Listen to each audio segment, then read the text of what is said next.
Oke, jadi sesuai poster kita ya teman-teman. Di sini aku eh, mewakili Grow Lab ya. Jadi mungkin tadi juga udah dikenali sedikit. Eh, Grow Lab sendiri adalah perusahaan yang aku diriin gitu ya. Yang dimana memang kita eh, basically adalah platform kolaboratif ya berbasis komunitas. Artinya apa sih ya? Artinya memang kita basically adalah community yang dimana kita pengen bentuk ekosistem yang bagus untuk teman-teman UMKM ya untuk bisa mengembangkan usahanya ya khususnya lewat digital. Tuh. Nah, jadi memang Growlab sendiri banyak banget membantu teman-teman UMKM gitu ya pelebaran lewat bisnis online ya. Klien kita kebanyakan ya apa namanya bisnis yang tradisional gitu ya ibu-ibu gitu ya dari Pekalongan, dari Bekasi, dari Tangerang.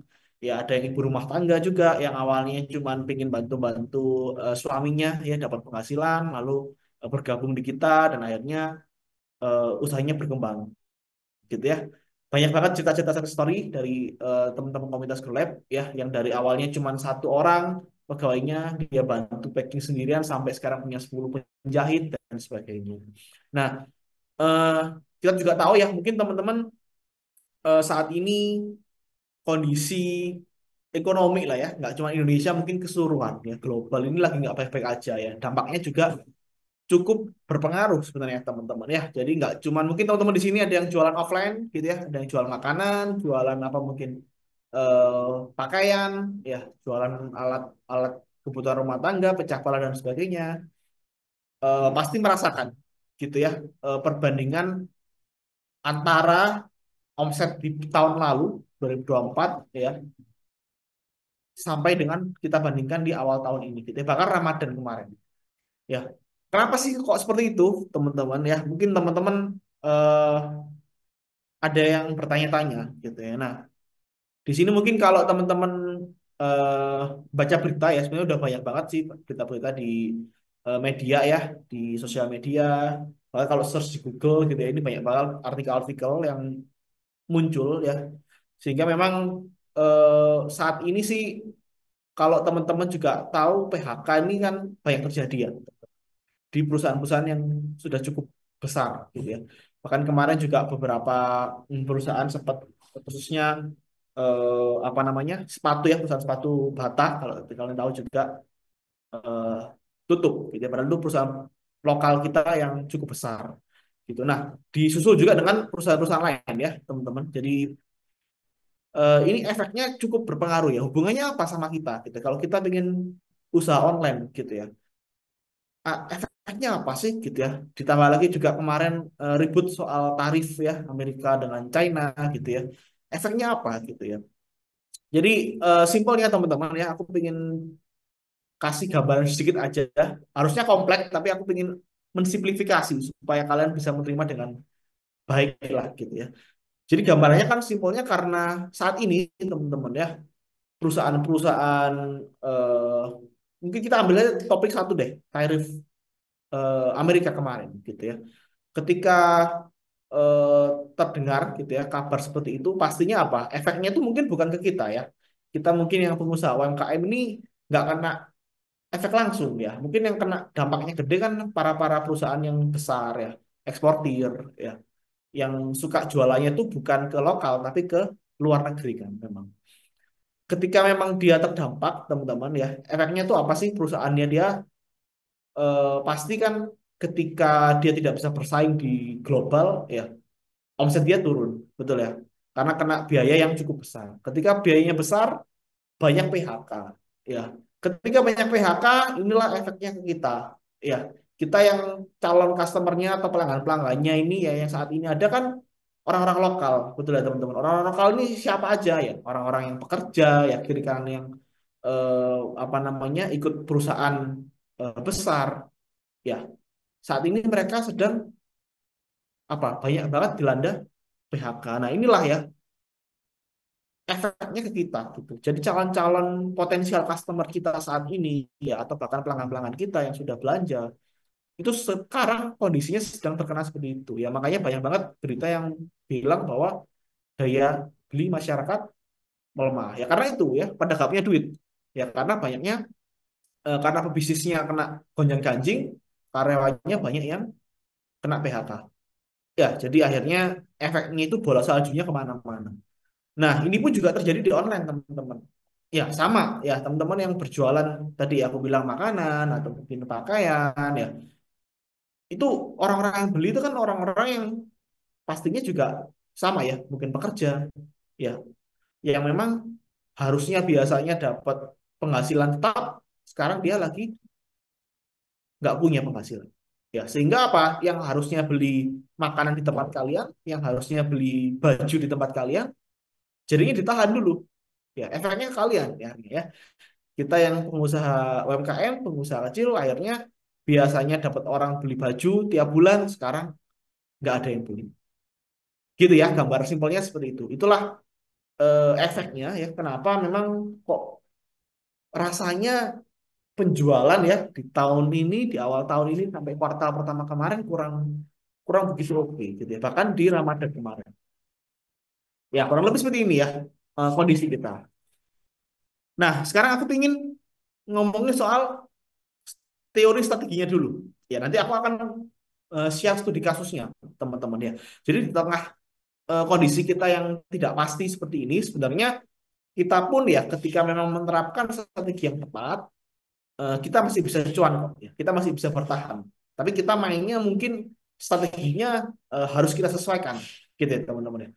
Di mana era yang harusnya itu orang punya duit banyak sama orang yang mungkin sekarang mau belanja harus milih-milih dulu ya, ini harus kita sesuaikan ya sebagai seorang pemilik usaha ya, sebagai seorang pebisnis kita harus memiliki usaha yang atau strategi yang tepat. Ya, aku ngerangkum jadi 5 poin aja teman-teman ya. Nanti sebelum ke studi kasus gimana sih GrowLab itu bantuin teman-teman usaha online-nya gitu ya bisa grow kayak gitu ya bahkan di tengah kondisi yang nggak pasti seperti ini. Nah, jadi pertama teman-teman ya yang penting menurutku adalah ini juga yang paling sering aku temuin di teman-teman UMKM. Ya, ini masalahnya kayaknya masif banget ya. Teman-teman UMKM itu eh, selalu nggak punya strategi atau nggak punya anggaran yang tepat gitu, ya. Nggak ngerti cara menyusun anggaran yang tepat. Ya, padahal kalau kita ngomongin jualan teman-teman ya, basicnya itu harus bisa ngitung dulu ya, matematikanya harus kuat kan gitu ya. Matematika ini ngomongin apa nanti banyak, nanti kita akan bahas gitu ya. Yang penting hitung-hitungannya dulu yang jelas gitu loh. Nah, UMKM ini banyak yang UMKM ini banyak yang nggak paham gitu loh. UMKM ini banyak yang memang istilahnya apa ya?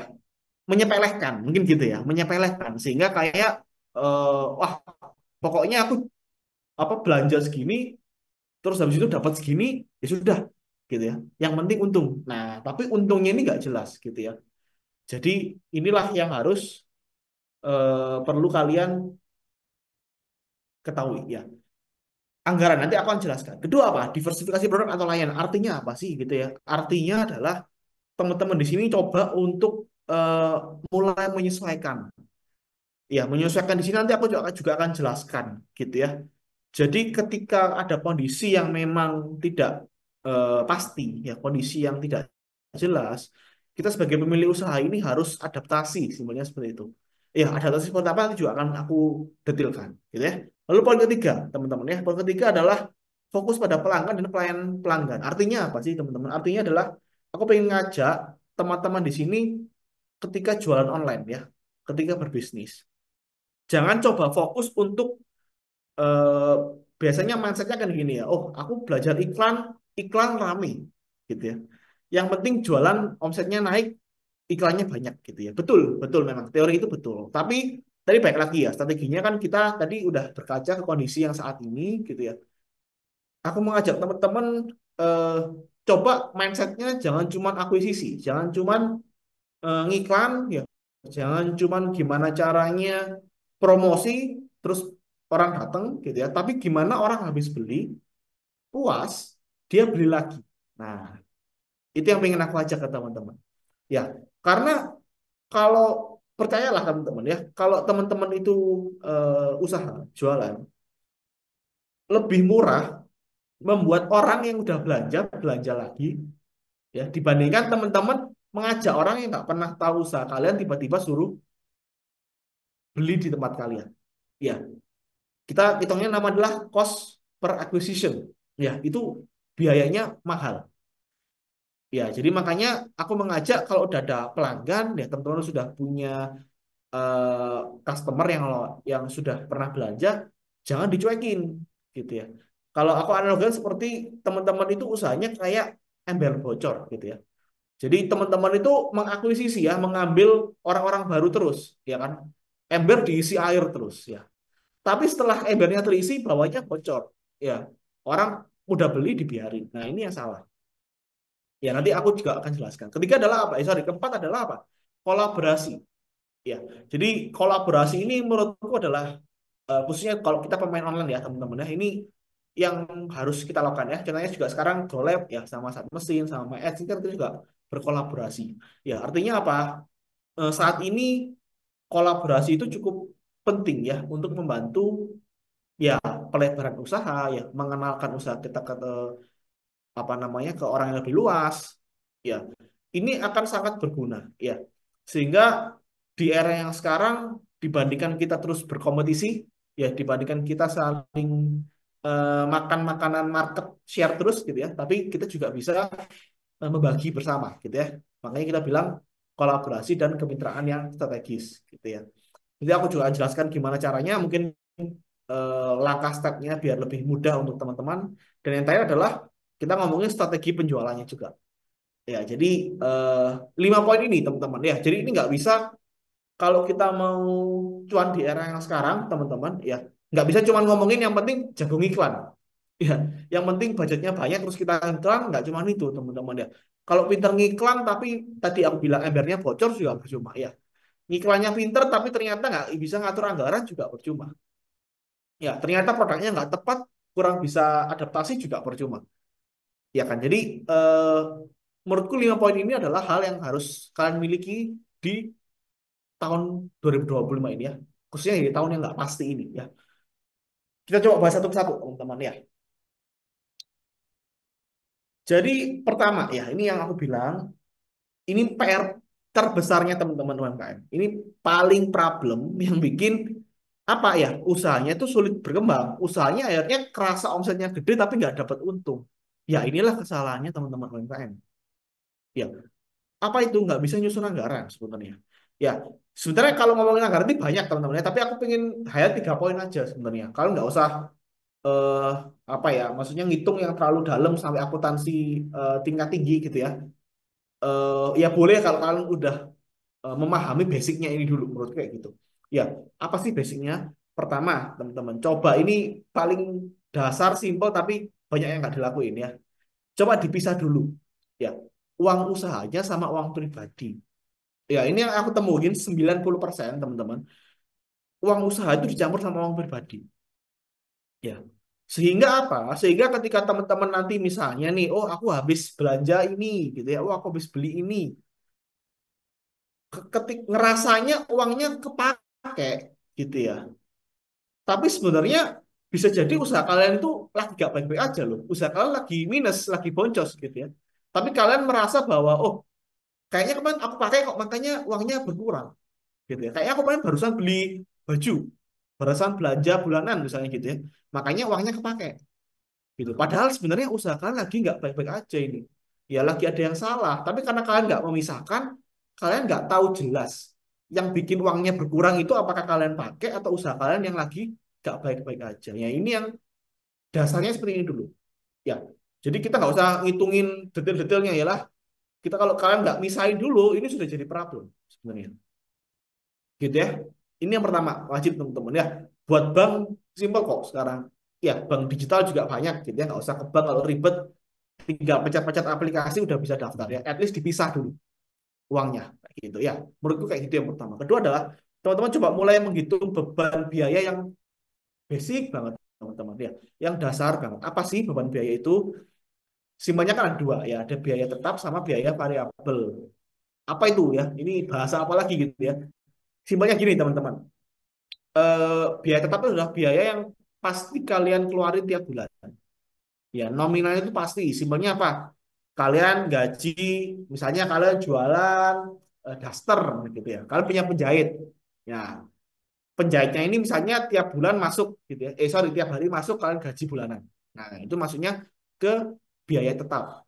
Gitu. Nah, itu kalian hitung. Kalau misalnya punya dua penjahit, satu penjahit misalnya di daerah ya, kalian gaji misalnya 2 juta gitu ya eh, di daerah kalian gitu ya.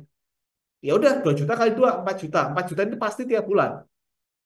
Ya, ini haknya karyawan kalian ya. Udah 4 juta harus kalian bayarkan gitu ya. Terus apa misalnya biaya-biaya peralatan. Ya, ini kalau tadi ya misalnya teman-teman punya tadi penjahit yang mesinnya atau apanya gitu ya. Atau itu kalau kalian sewa, misalnya gitu ya. Atau juga bangunan kalau misalnya kalian kontrak. Ya, itu kan juga harus bayar ke yang punya kontrakan kan gitu ya. Atau bayar listrik, bayar air. Nah, ini dulu deh. Ya, ini dulu yang ditulis dulu ya. Harus ditulis ya. Kalau bingung pakai Excel, di buku aja gampang, teman-teman ya. Teman-teman UMKM, aku selalu ajarkan untuk tulis aja biaya-biaya ini dulu yang pasti harusnya tiap usaha akan mengeluarkan. Ya, dasarnya apa? Biasanya sewa tempat, gaji orang, listrik, air. Ini udah basic gitu ya. Satu lagi apa yang lainnya? Variable cost. Variable cost ini biaya yang naik turun nggak jelas. Ya, contohnya apa? Biaya iklan. Ya, teman-teman kalau misalnya jualan online, jualan di Shopee, gitu ya. Biaya iklan ini misalnya, oh hari bulan ini agak apa namanya, agak sepi nih, agak slow gitu ya. Aku harus sesuaiin gitu ya. Ini teman-teman coba buat yang namanya nanti sesuaikan budgetnya. Misalnya budgetnya dari, oh kalau kemarin Ramadan misalnya aku budget sekitar 5 juta, bulan ini aku turunin deh, misalnya 3 juta dulu. Gitu ya. Yang penting eh, angkanya stabil, ROAS-nya bagus dulu, misalnya kayak gitu. Ya, ini yang kalian bisa naik turunkan. Nah, ini kan nggak tetap. Ya, ini yang kalian masukkan ke biaya variabel. Atau biaya marketing. Biaya marketing itu nggak cuma iklan ya, teman-teman ya. Marketing itu kan banyak. Kalau dunia online ya, misalnya kalian ngitungin apa namanya, misalnya kalian pakai influencer, misalnya seperti itu. Ya, atau kalian misalnya menggunakan strategi-strategi lain ya, marketing yang lain, itu juga kalian masukkan di biaya marketing. Ya, biaya entertain, ini misalnya kalau jasa ya misalnya. Atau biaya overhead. Overhead ini biaya tak terduga gitu ya. Jadi misalnya jadi deh, daster gitu ya. Daster ini kalian misalnya tahu kalau tiap tanggal kembar gitu ya di marketplace itu kan ramai teman-teman ya. Di tanggal misalnya 12-12 gitu ya. Besok ini ada 66 misalnya ya. Jadi tanggal-tanggal itu kan biasanya ramai. Wah, penjahitnya misalnya aku cuma punya dua. Nah, karena ramai, aku harus meng-hire penjahit harian misalnya. Ya, cuman khusus kerjanya cuma 2 atau 3 hari doang gitu ya biasanya ini banyak ya kalau yang teman-teman di komunitas aku selalu sarankan gitu kalau memang gaji bulanan kan berat gitu ya kita nambah orang misalnya kita gaji aja misalnya ibu-ibu rumahan ibu-ibu RT yang bisa bantu usaha kita misalnya masuknya cuma 3 hari aja selama tanggal misalnya 6, 7, 8 buat bantuin event gitu ya itu juga boleh nah itu kita masukkan juga ke budget overhead biasanya jadi ya intinya uang-uang yang nggak pasti kita keluarin tiap bulan gitu ya nambah-nambah aja gitu tambahan-tambahan itu masuknya ke variable cost ya teman-teman coba pisahin dulu jadi setelah misahin rekening misahin uangnya dulu sorry menulis beban biayanya dulu tadi ya kalau udah baru kita ngomongin yang lebih detail ya kita evaluasi tadi nah kalau yang di era sekarang teman-teman aku selalu menganjurkan evaluasi 4 poin ini dulu. Ya, apa aja? Pertama, budget budget marketing. Ya, tadi aku bilang kalau teman misalnya sewa influencer, sewa afiliator gitu ya, bayar afiliator atau apa, kan harus cek dulu. Ya, kira-kira potensinya nih, kalian ngeluarin uang berapa, dapat omset berapa. Ya, ada memang owner-owner yang punya mindset long term gitu ya. Dalam arti adalah, oh ini kan aku keluarkan influencer, aku keluarkan ini, ya ini kan adalah untuk jangka panjang, untuk branding dan sebagainya. Betul, gitu, teman-teman ya. Sebenarnya nggak ada salahnya juga. Tapi ini balik lagi ya ke topik kita. Topik kita adalah memang ke era yang saat ini ya kurang pasti gitu ya. Kalau aku pribadi ya menyarankan, khususnya buat teman-teman UMKM gitu ya, untuk coba selalu cek dulu potensinya gitu ya. Jadi jangan istilahnya kita tuh bermainnya kalau biasanya itu agresif gitu ya, teman-teman pemilik usaha ini mainnya agresif gitu ya, pelebaran-pelebaran, kita lebih ke moderat, konservatif lah gitu ya. Lebih hitung-hitung dulu, jangan langsung tembak hajar gitu ya. Karena tadi kondisinya masih belum pasti. Kadang nilai yang kita keluarkan dengan apa yang kita dapat itu tidak selalu selaras saat ini gitu. Jadi aku selalu coba evaluasi dulu. Ya, coba hitung dulu. Kalau sebelumnya, nah contoh ya, contoh kasus deh. Ada yang memang kita pegang brand dari eh, brand ini, dia jualan bumbu teman-teman ya, bumbu masak gitu loh ya. Jadi bumbu rendang, bumbu nasi goreng kayak gitu. Dia jualan seperti itu. Dia sebelumnya selalu melakukan kolaborasi ya bersama dengan alumni-alumni MasterChef gitu ya, untuk mempromosikan produknya dia gitu ya. Saat ini kemarin pas aku lihat dalamnya usahanya gitu ya, ketika dia masuk di komunitas kita, dia meminta bantuan dari GoLab, kita amati, wah ternyata secara potensi, secara apa ya istilahnya nilai eh, yang kita keluarkan dengan yang kita dapatkan ini masih belum selaras gitu ya. Sehingga memang saat itu kita akhirnya putuskan untuk coba stop dulu dan kita coba ganti strategi. Nah, itu seperti contohnya adalah evaluasi budget marketing yang kita lakukan, gitu ya. Lalu apa? Evaluasi margin. Ya, cek keuntungan dulu, teman-teman ya. Ini juga teman-teman yang online, aku sarankan untuk selalu at least update lah ya. Mungkin aku tahu kalian nggak biasa membaca artikel-artikel baru gitu ya dari Shopee, dari TikTok misalnya kalau ada update gitu ya.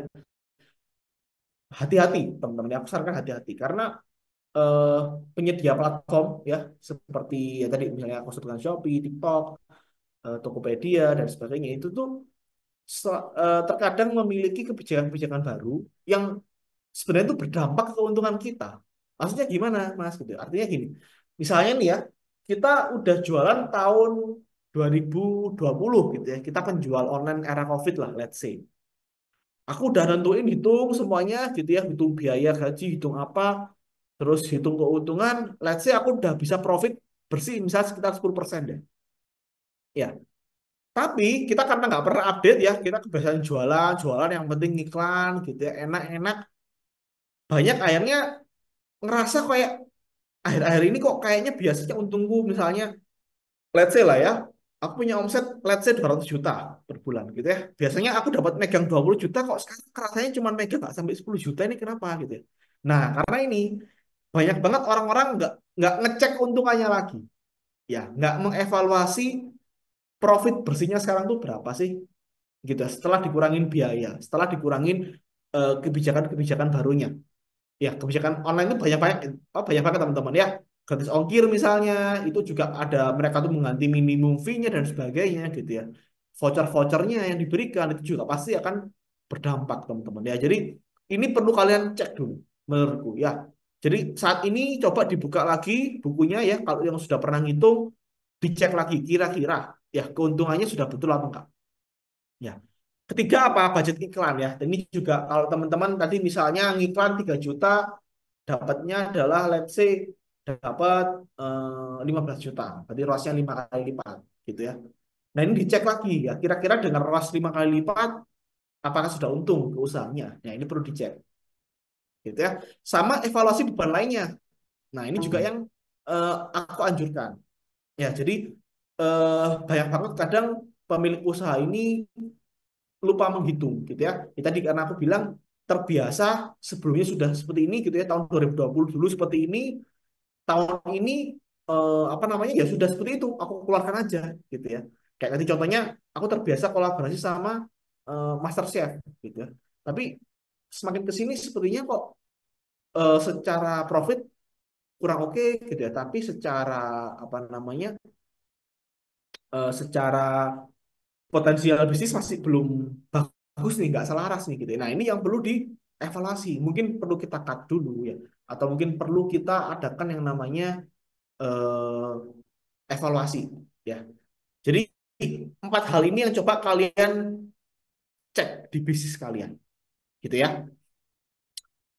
Habis itu diversifikasi produk layanan, teman-teman. Ya, ini juga aku eh, selalu rekomendasikan ketika memang di momen yang seperti ini ya.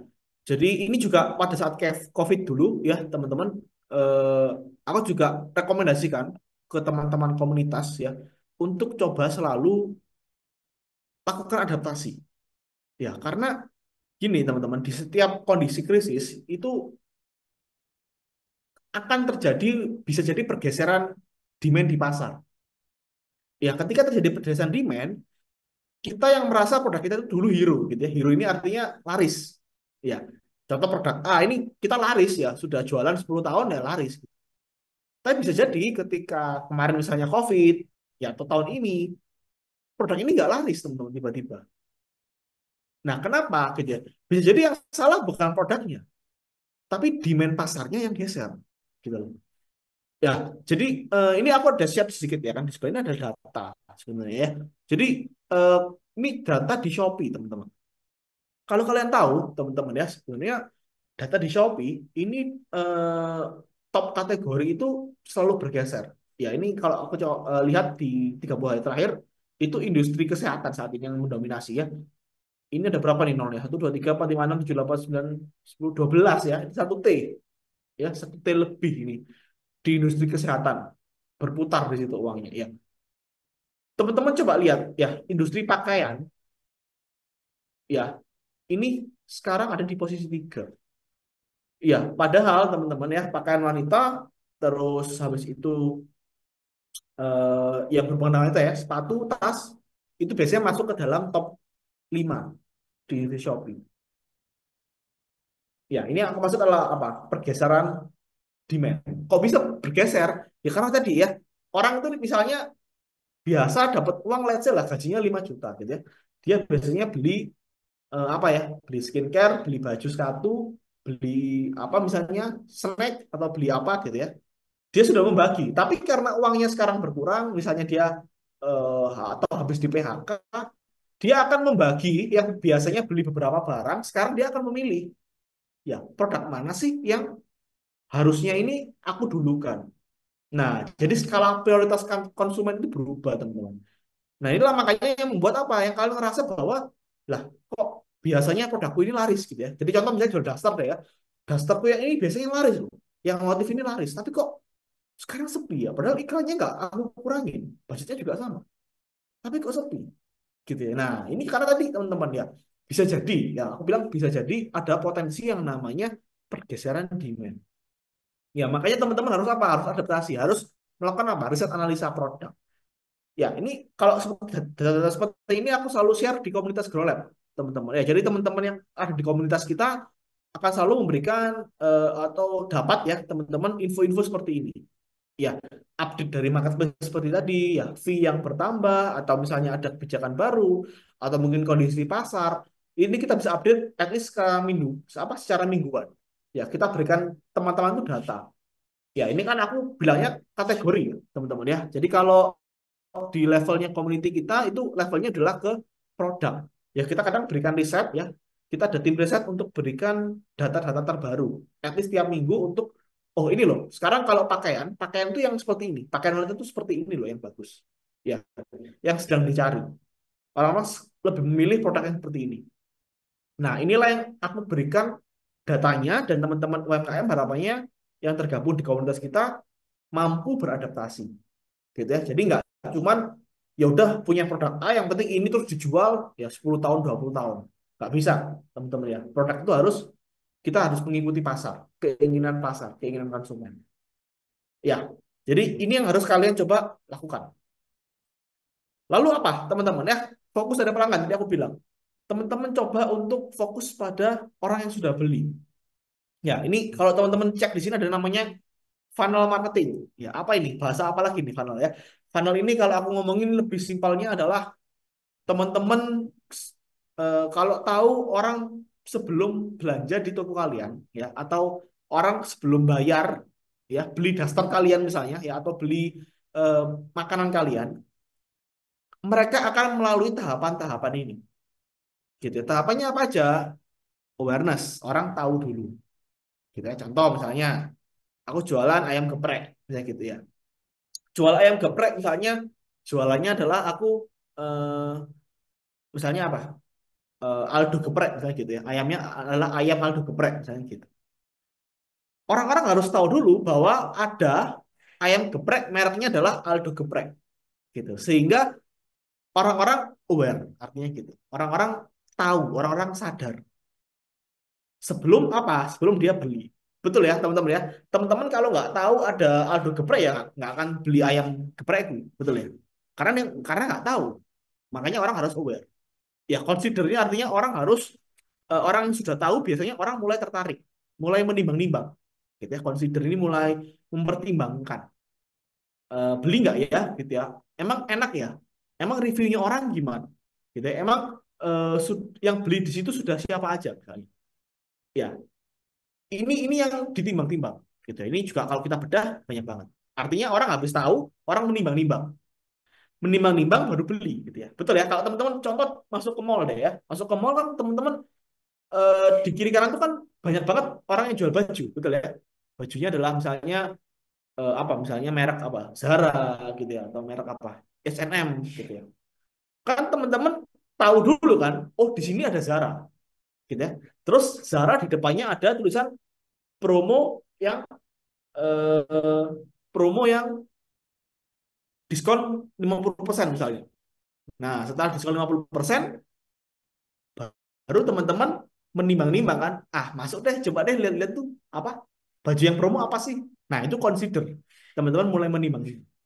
Kalau kalian cocok, purchase, beli. Gitu. Nah, tahapan satu 2 3 ini ngomongin iklan, teman-teman sebenarnya ya. Eh, kita nggak fokus di sini. Gitu ya. Kita fokusnya di apa?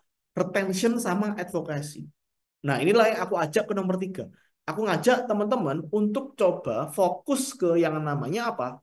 Pelanggan. Fokus ke yang namanya apa? Orang-orang yang sudah purchase. Gitu ya. Orang-orang yang sudah pernah beli. Gitu ya.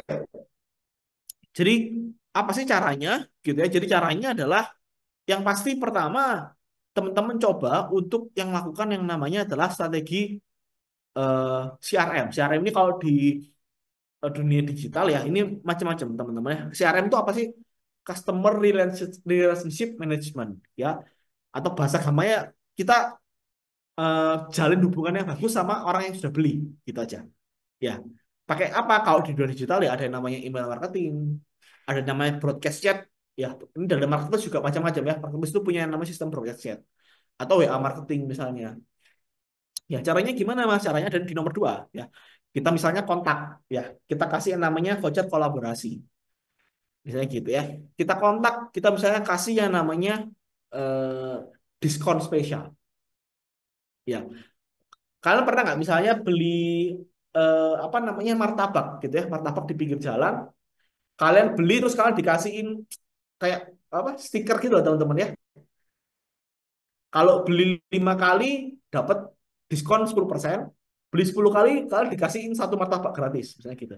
Nah, itu adalah program loyalty itu. Artinya gitu ya. Bentuknya macam-macam yaitu salah satunya adalah free gift ya, free gift, diskon, voucher atau apapun. Kita kontak orang-orang yang sudah beli. Ya, kita tanyakan feedbacknya. Ya, jadi itu artinya kita CRM, membangun hubungan dengan pelanggan. Nah, ini banyak banget orang yang cuek di sini. Ya, yang penting aku dapat jualan, aku ya udah. Nah, ini kan mindsetnya teman-teman UMKM kan seperti ini. Ya, jadi jangan sampai seperti itu, teman-teman. Aku mengajak teman-teman memiliki mindset nomor 3. Fokus pada pelanggan. Ya, orang yang sudah beli dibaik-baiki, gitu ya. Dikontak, ya, dibangun hubungan yang baik supaya orang itu beli lagi ke kita. Gitu ya, teman-teman ya. Nah, eh mungkin next ini teman-teman MS mungkin di poin 5 aja ya setelah ini ya, setelah ini mungkin ya. Sebelum ke sini ya, nanti kita teman-teman MS masuk ya.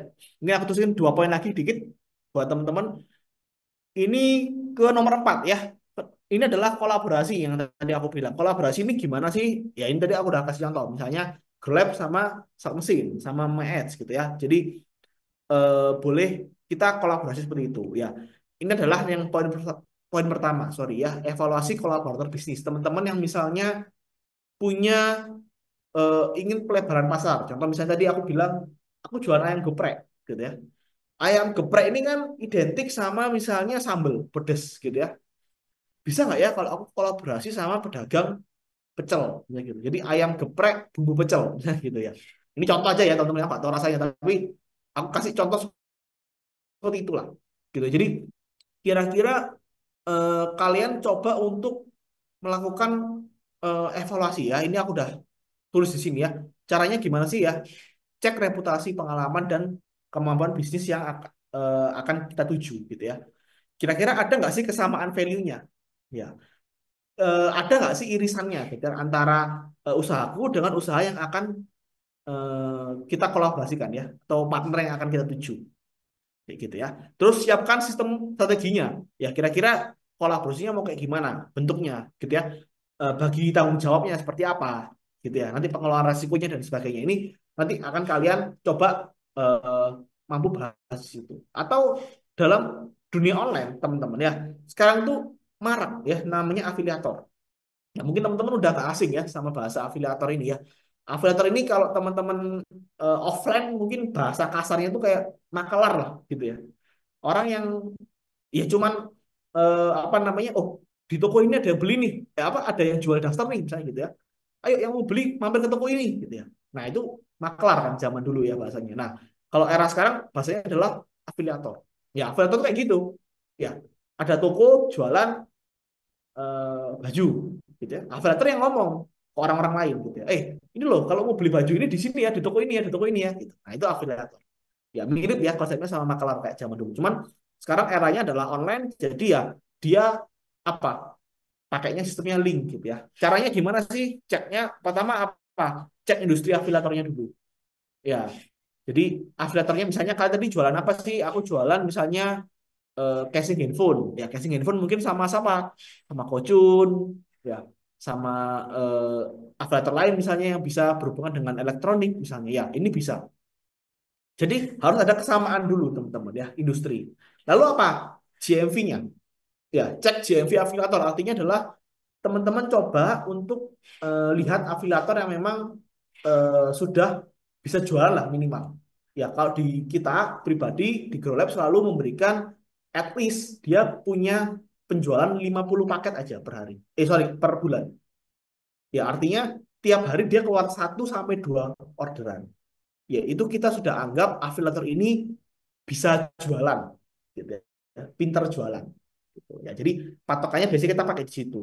Nah, teman-teman juga bisa pakai patokan kita nih, gitu ya. Jadi teman-teman at least kalau mau kolaborasi sama seperti itu, at least dia bisa punya portfolio dulu, gitu ya. Lalu ketiga adalah siapkan strateginya juga. Ya, ini kalau kita bahas juga panjang banget ya. Tapi let's say teman-teman bisa misalnya nih ada beberapa brand misalnya ada yang cuma mau barter value, ya. Artinya kayak kirim sampel doang terus dipromosiin. Ada yang mau kasih komisi tambahan. Iya, bahkan kita ada klien juga waktu itu dari Bandung ya, dia itu bahkan mau memberikan afiliator itu di luar komisi persentase, teman-teman ya. Contoh misalnya si brand ini kasih target ke afiliator, bantuin aku support iklan, aku support barang. Kalau kamu bisa jualin produkku, misalnya let's say omsetnya 1 juta gitu ya, dari kamu, aku bakalan kasih kamu perlengkapan konten, gitu ya. Bisa 200 juta aku kasih kamu iPhone misalnya gitu. Nah ini eh, strategi kolaborasi yang bisa didiskusikan sama afiliator. Jadi teman-teman pengusaha di sini bisa coba menggunakan kolaborasi atau strategi-strategi seperti itu sama afiliator. Ya, next terakhir teman-teman ya, kita akan ngomongin soal strateginya. Sorry, ngomongin soal marketingnya, gitu ya. Jadi strategi marketingnya gimana? Di sini sih aku nggak terlalu detail teman-teman ya, nggak terlalu muluk-muluk. Nanti mungkin aku akan jelasin lebih ke arah studi case-nya aja.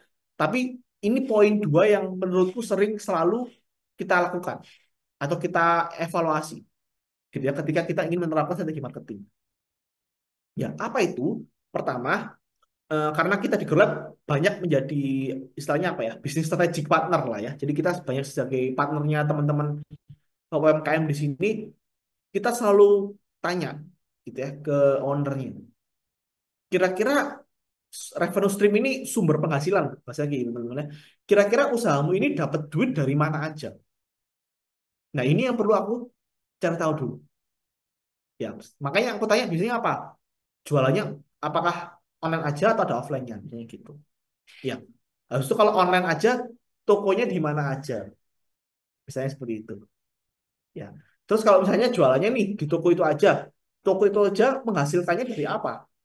Misalnya apakah ada live streaming, apakah cuma iklan-iklan aja, gitu ya? Apakah bikin-bikin konten rutin? Nah, ini yang perlu kita breakdown. Ya, jadi sebelum kita ngomongin nanti, wah iklan, wah ini apa? Sebelum itu teman-teman, ya sebelum itu kalian harus tahu dulu. Kalian ini punya sumber penghasilan dari mana aja, gitu loh. Ya, kalau punya online, punya offline, online-nya lemah. Oh, berarti online-nya harus dikuatin, kan gitu ya. Online-nya dikuatin dari mana? Lemahnya dilihat. Oh, ternyata misalnya cuma jualan di Shopee, gitu ya. Terus Shopee dilihat, oh ternyata Shopee-nya nggak pernah ngiklan. Nah, berarti masalahnya, nah ini nanti diperbaiki, gitu ya. Caranya gimana ya? Iklan Shopee-nya dibenerin, terus digital presence-nya ditambah, misalnya coba jualan di TikTok, gitu ya. Bisa jualan di Instagram, gitu. Ya, jadi itu contohnya teman-teman untuk mengevaluasi sumber revenue stream. Ya, satu lagi apa? Teman-teman baru mengevaluasi sumber marketingnya. Jadi tadi aku bilang, sebelum teman-teman buang-buang duit dulu, ya, sebelum pokoknya iklan, pokoknya endorse, pokoknya apa, evaluasi dulu revenue streamnya itu dari mana. Gitu. Jadi kalian tahu mana yang harus dibenerin. Ibarat kayak rumah, ya, ada yang bocor, ya, kalian tahu sumber bocornya itu di mana? Apakah di loteng, ya, ataukah di mana, gitu ya? Harus kalian cari tahu dulu supaya kalian tahu nanti strategi marketingnya itu seperti apa. Ya, nanti kalian ya ini baru ngomongin nanti budgetnya lah, baru ngomongin nanti iklannya kayak gimana, detailnya, gitu ya. Eh, ini kita baru bahas seperti itu.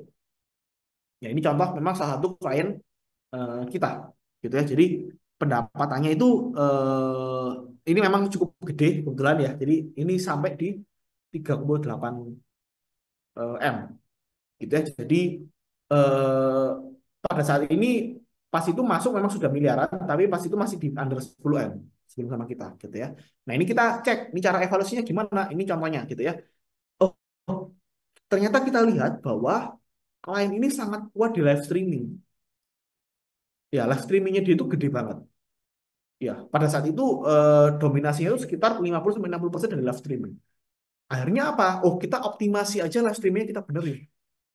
Ya, kita katakan kualitasnya kita benerin, kuantitinya kita tambah, gitu ya. Sambil kita optimasi apa? Pendapatan di video dan shop tab-nya atau showcase-nya.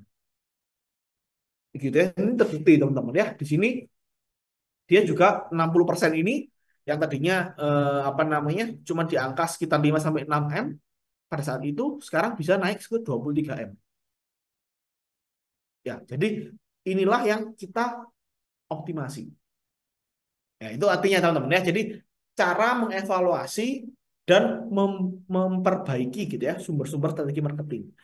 Ya ini contoh aja, teman-teman satu contoh. Kita aku share satu case aja di mana strategi lainnya juga banyak sebenarnya channel-channel itu bisa kalian pakai.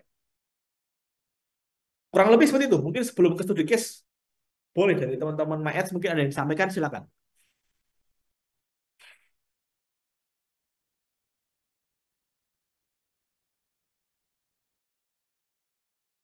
Oke, ya boleh boleh. Makasih banyak ya untuk Kaldo untuk waktunya. Nah ini mungkin aku bakal sharing dikit aja teman-teman terkait ini masih balik lagi ke marketing nih gini. Nah jadi mungkin sebelum aku sharing, justru aku mau bertanya sama teman-teman. Bentar. Nah, oke. Pernah nggak dapet iklan yang seperti ini? Mungkin sering banget ya di SMS tuh dapet iklan hari ini buy one get one atau kayak bisa nukerin voucher segala macam. Ini banyak banget dapet seperti ini gitu. Dan sekarang pertanyaannya adalah kenapa ya bisnis-bisnis di atas itu kok mau gitu beriklan dengan metode seperti itu? Kenapa dia nggak pakai influencer aja atau kenapa nggak di Instagram di sosial media gitu? Kenapa kira-kira? Nah, jawabannya yang pertama, kalau kita lewat SMS seperti itu, notifnya tuh pasti muncul. Nggak peduli mau HP mahal atau murah, dia mau ada kuota atau enggak, itu pasti bisa terima SMS. Langsung muncul di layar notifikasi. Yang kedua, itu simple dan gampang diakses. Pesannya tuh pendek, jelas, nggak bertele tele-tele lah, dan yang pasti gampang untuk langsung nuker di outlet gitu atau di usahanya teman-teman. Yang ketiga, ini yang paling penting, itu bisa ditargetin. Jadi mungkin kan bisa bertanya ya kayak, kok saya dapet ya iklan promosi seperti tadi gitu. Padahal saya nggak pernah nih ke Max Coffee, saya belum pernah ke mungkin ke burger mana gitu. Tapi kenapa saya dapat promosinya? Karena teman-teman tuh bisa masuk berarti ke target audiensnya. Nah, jadi misalkan mau nargetin orang-orang yang tinggalnya di dekat rumah makan teman-teman aja, atau bahkan mau ngasih promo pas jam sepi, itu bisa diatur. Bahkan sampai sespesifik misalnya jualan busana, tapi mau nargetin orang-orang yang teman-teman beragama muslim aja. Itu kita bisa banget lewat di My Ads ini. Nah, kalau misalkan gimana caranya, ini dia baru kita masuk. Mungkin teman-teman UMKM gitu ya, sekarang tuh tahu kalau misalkan buka bisnis, misalnya tadi kayak ayam geprek kaldu gitu, mau nargetin orang-orang seperti apa, itu tuh udah tahu. Tapi yang teman-teman masih bingung mungkin gimana ya caranya nargetin mereka, di mana sih mereka ini sebenarnya bisa pakai apa ya. Nah, dengan harapannya lewat My Ads itu teman-teman bisa. Nah, di sini kita kalau bicara My Ads, balik lagi ke Telkomsel. Telkomsel itu perusahaan telco terbesar di Indonesia. Kita punya lebih dari 150 juta pengguna. Dan dari data 150 juta ini, akhirnya dari My Ads menawarkan beberapa produk. Yang pertama, kita ada targeted. Kalau targeted ini istilahnya kita bisa ngirim iklan ke orang-orang yang kita targetin aja gitu. Misalnya mau berdasarkan usia, berdasarkan misalkan dia perempuan, lalu juga dari penghasilannya, bahkan sampai ke interestnya. Misalnya saya mau nargetin orang-orang yang beauty enthusiast aja karena saya jualan produk skincare, atau saya mau nargetin orang-orang yang penyayang binatang karena lagi mau ajakan donasi untuk menyelamatkan binatang. Itu bisa banget lewat targeted. Yang kedua, kita ada LBA atau location based advertising. Yang location ini jadi fokusnya di satu titik. Misalnya teman-teman punya tempat makan di daerah Semarang. Buat apa kita beriklan sampai ke Palembang? Karena kan orang tersebut nggak mungkin kan datang ke Semarang gitu kan.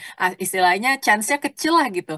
Jadi untuk apa kita mengeluarkan budget yang akhirnya nggak bakal kepake gitu. Sayang kan, lebih baik kita beriklan ke orang-orang yang tepat aja. Jadi bisa diatur misalnya di Semarang, radiusnya mau diatur nih dari tempat makan itu misalnya mau cuman orang-orang 1 kilometer aja deh sekitar itu yang dapat iklannya, misalnya mau promosiin tempat makannya. Yang ketiga itu ada broadcast. Kalau broadcast, jadi teman-teman udah punya database-nya nih, ini pelanggan saya ABCD, saya mau coba blast lagi kirim iklan SMS ataupun WhatsApp, itu bisa lewat kita.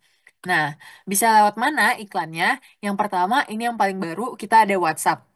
Nah, kalau misalkan WhatsApp ini kenapa baru? Karena kalau SMS tuh kita sadar kayaknya orang-orang udah jarang ya buka SMS gitu. Kapan sih terakhir kita ngobrol lewat SMS? Pasti yang nomor satu dibuka sekarang lewat WhatsApp kan. WhatsApp ini mau buat kerjaan, buat sama keluarga, itu pasti dibuka. Jadi nggak mungkin iklan yang di WhatsApp itu nggak keliat. Makanya kita baru munculin fitur WhatsApp ini. Nah, yang kedua itu yang klasik SMS MMS. Ya kelebihannya adalah kalau SMS kan orang nggak perlu punya kuota ya, masih bisa dapat gitu. Dan yang ketiga ada display banner. Jadi banner terkait usaha teman-teman bisa ditampilkan di website partnernya Telkomsel. Ini mungkin ada sedikit contoh aja nih gitu. Kalau kita bicara teknik marketing, pasti kita mau yang ada hasil kan. Di sini ada contohnya teman-teman itu ada Basnas. Basnas ini sudah cukup lama pakai MyAds, mungkin dari 2022 gitu.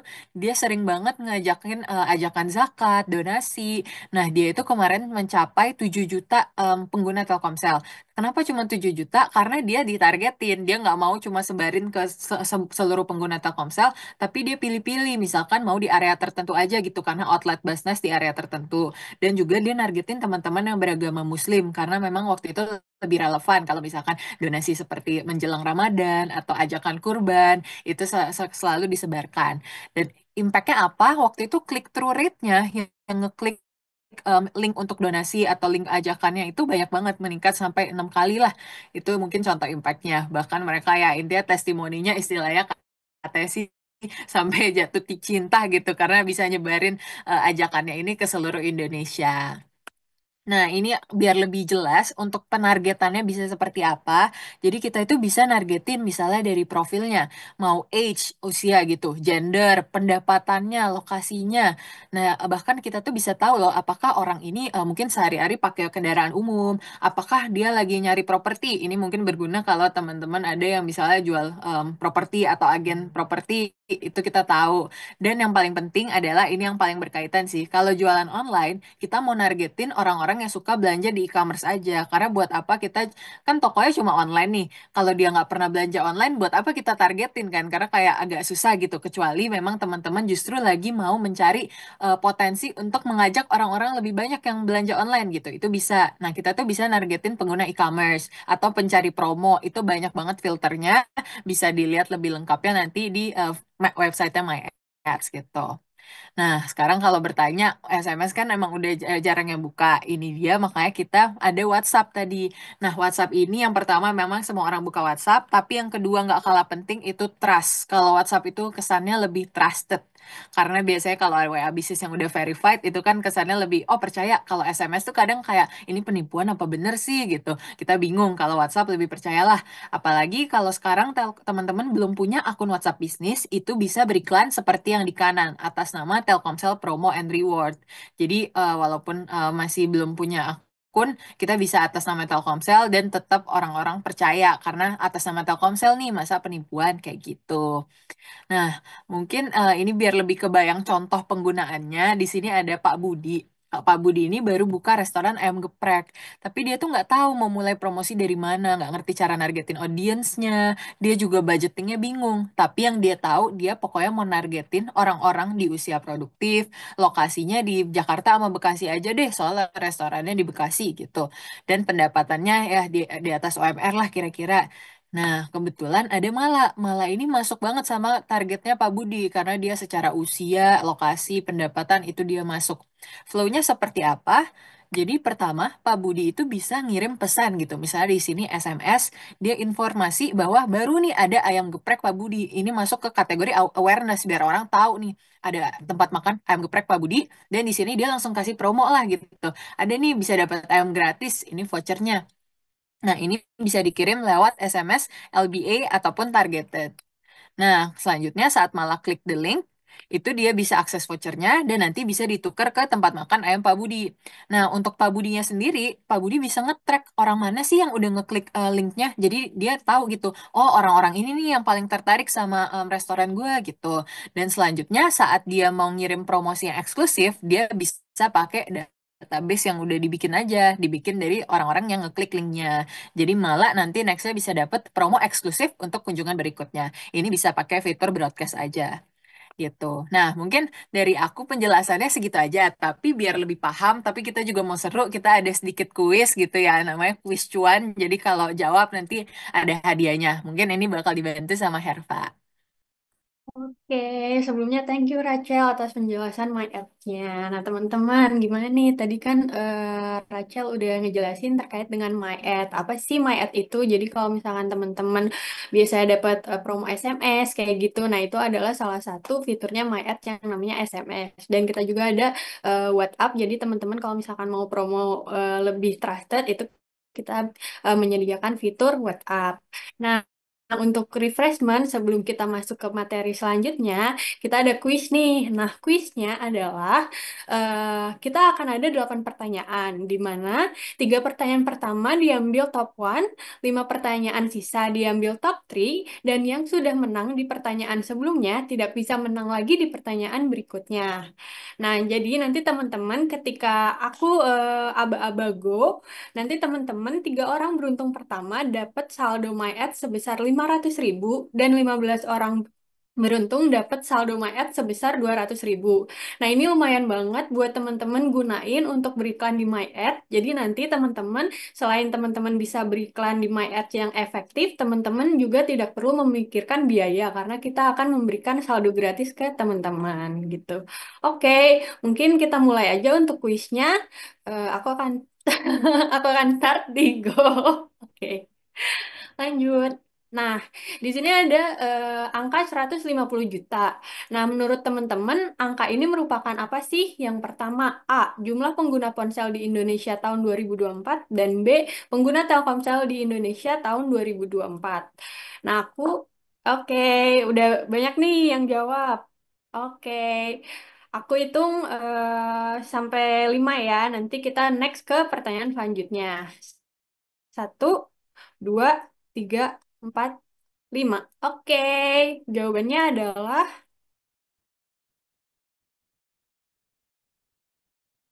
ya, yang B, pengguna Telkomsel di Indonesia tahun 2024 sebesar 150 juta orang gitu. Wah, banyak banget ya. Next ke pertanyaan kedua. Oke, di sini ada angka 41 juta.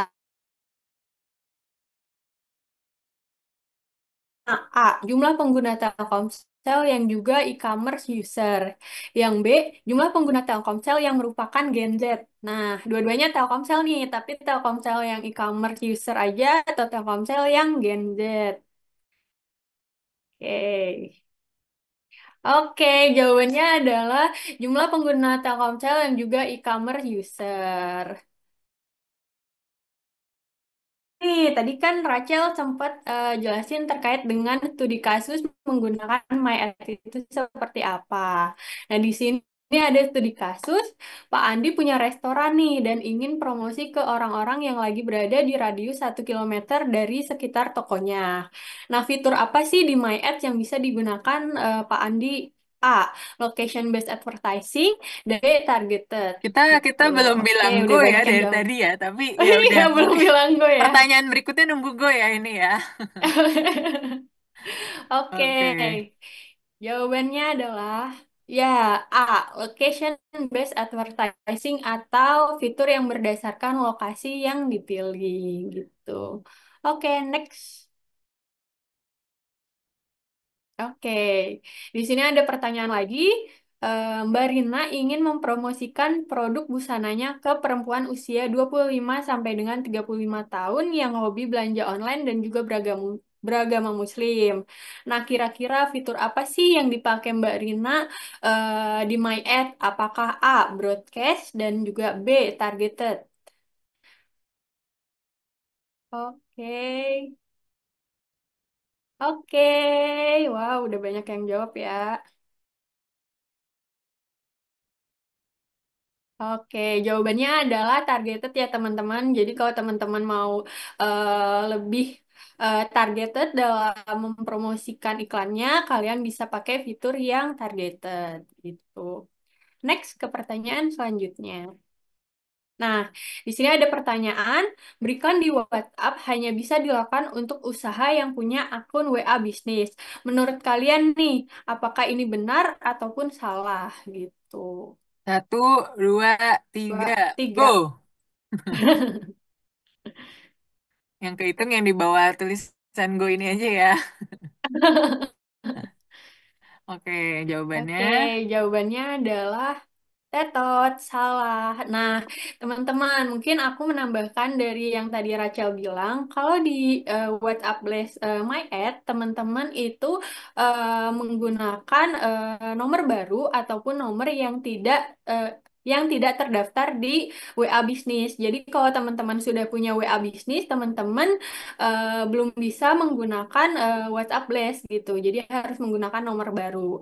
Adapun teman-teman bisa pakai akun namanya Telkomsel Promo and Reward untuk teman-teman yang mau langsung beriklan dengan menggunakan WhatsApp Blast di bawah nama Telkomsel kayak gitu. Kita menyediakan sender ID Telkomsel Promo and Reward kayak gitu. Lanjut. Nah, di sini di sini ada pertanyaan, fitur manakah dalam MyAd yang dapat digunakan ketika pengguna sudah memiliki nomor database pelanggan? Nah, tadi kan Rachel udah ngejelasin nih, kita punya fitur di mana teman-teman bisa masukin nomor-nomor database yang sudah teman-teman punya gitu. Nah, menurut satu, kalian, A, dua, B, broadcast. Oke. kita go ya. Soalnya banyak nih yang jawab. Iya. Nanti nggak kehitung. Oke. Oke. Ya, Coba jawabannya jawabannya. adalah B, broadcast gitu. Jadi teman-teman yang udah punya nomor pelanggan bisa menggunakan fitur broadcast kayak gitu. Nah, pertanyaan selanjutnya, apa keunggulan dari WhatsApp broadcast dibandingkan SMS broadcast? Nah, apakah A bisa dikirim ke semua provider atau B lebih murah dan terjangkau? Satu, dua, tiga, and go. Banyak banget yang jawab. Oke. Oke, jawabannya itu A, bisa kirim ke nomor semua provider. Jadi perbedaan SMS, kalau SMS broadcast dia hanya untuk number Telkomsel only, tapi kalau WhatsApp broadcast dia bisa ke semua provider kecuali maksudnya di luar dari Telkomsel juga bisa kayak gitu. Ya, Oke, pertanyaan pertanyaan terakhir. selanjutnya. Hmm. Apa keunggulan dari layanan WhatsApp targeted di My Ad? A. Pesan dikirim ke semua kontak secara acak atau B. Pesan dikirim ke audiens spesifik sesuai demografi ataupun minat gitu. Satu, dua, tiga, Tiga. go. Go. Oke, kita lanjut. Oke, Ya. jawabannya Hmm. adalah pesan dikirim ke audiens spesifik sesuai demografi ataupun minat. Wah, keren banget ya antusiasnya. Banyak banget nih yang pengen dapet saldo My Ads ya untuk cepet-cepet beriklan.